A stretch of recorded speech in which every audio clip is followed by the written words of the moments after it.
City, they deserve to win the game. This was a great performance from City, a super performance, but deserve doesn't mean anything to me. It's about winning. Um, this could be contender of one of the games of the season, although I wouldn't say that it is the game of the season. Um,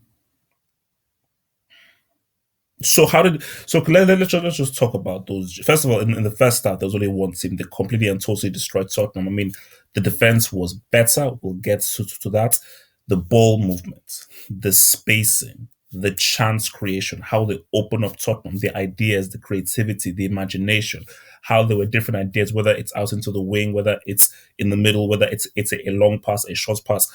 The variation that they showed that this was a city that was playing at their peak ability within Guardiola's psychology. So deservedly so, they were 2-0 up in the second half. And the next person that says Hugo Lloris is a top keeper, I will slap you in the face twice and call you Jiminy Cricket. Um, so how do you lose from winning 2-0? Because you shouldn't. And as a manager, you should be able to close it out. Because you look at that, again, City, they deserve to lead, but those two Gs came down to the extremely horrible keeping of Hugo Lloris, especially the second one, which was just like, I mean, what the heck? They were both bad, but the second one. So you say to yourself, how do they get back in the game? Because you look at that goal, that header from Dele Alli, that is horrendous marking because Walker is about to make a cross in there. And surely you must know that this cross is coming in here. Let's watch. No, forget about watching the ball. Let's watch the dude who is unmarked in the box. This is like 1, 2, 3. This is what you learn in bloody primary school. As the cross is just coming in, first of all, let's see who's in the box.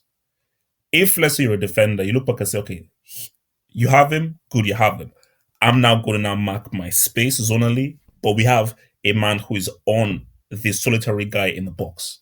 But if both of you are zonally marking the space and not marking the man, and that ball happens to come baby between both of you, you're screwed, and that's what happened. So again, it is very, very, very bad defending, very bad positioning. And look at the second G again, very well worked from Tottenham. But for City, if you're 2-1 up, my God, man, I mean, you have to close the game out.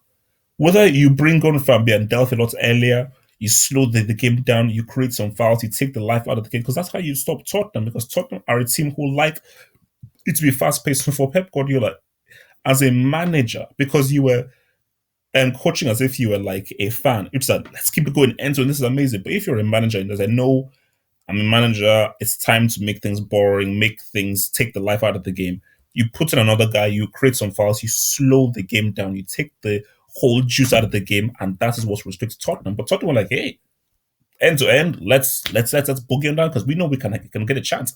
And Tottenham mean that as much as City keep on attacking and looking for that other goal, Tottenham say that man, we have space, and so there was so much space, and that space eventually happened with the second G, which was extremely well worked to Son. And you know what? Even if Tottenham were thoroughly outplayed for most of the game, you have to still say well done for getting back into the game, because not many people will be able to get back into a game that they were losing 2-0 away from home and being outplayed. So for that fact, you got to give credit to Tottenham. But as for like Man City, you see, Pep, you have to, because you're older than me, so you should be much more mature in how you look at this. If you look at this in the sense of like, this is an injustice, we should have won. Okay, look at that whole penalty. Okay, let's just briefly talk about the penalty. Technically, it's a penalty, 100%. He pushed it. But guys, let's be realistic now. And let's put yourself in the mind of the referee. And this is happening quick. We don't have time to think this is happening quick. The fact that Sterling didn't go down, the referee is like, okay, how much was the push? Was the push really that much? And they're going to make a split-second decision. Because 9 times out of 10, maybe it's even 10 times out of 10, if a guy is pushed inside the box and the guy doesn't go down, the referee's not going to give it. I've never seen that given.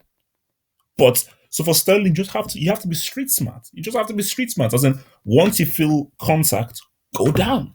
Because if Sterling had gone down 100%, that referee is giving a penalty.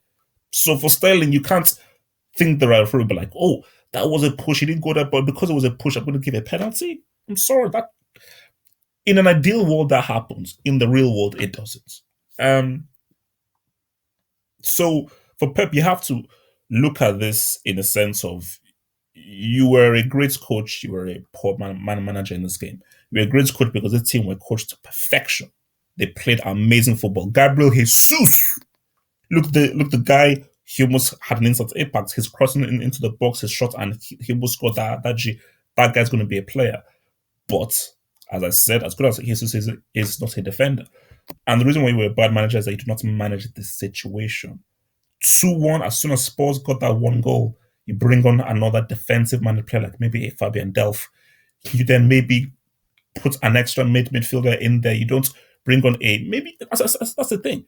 At 2-1 down, you don't bring on a Jesus. As much as I would like to see him, if I'm a Manchester City manager, not a football fan, I don't bring on Jesus. I bring on Fabian Delph and I say, slow the game down, take the life out of the game. We must walk away with 3 points. I don't care whether it's 2-1, we must walk away with 3 points. But for Tottenham, they escaped with the point. That is an excellent point for Tottenham, a match which they should have lost, but they showed that they still believe in their football. They still found spaces. They kept on moving the ball forward. They kept on believing in their talent, and they took their chances. So for Pochettino, look, man, the guy is coaching these boys extremely great. Top four, who knows? That's why it's so exciting because who knows? Tottenham are making a great argument that they can get top four. Remember, follow the kid at click on the website to follow me on Twitter and Facebook and all that good stuff. Peace out, stay true. This premiership is going to be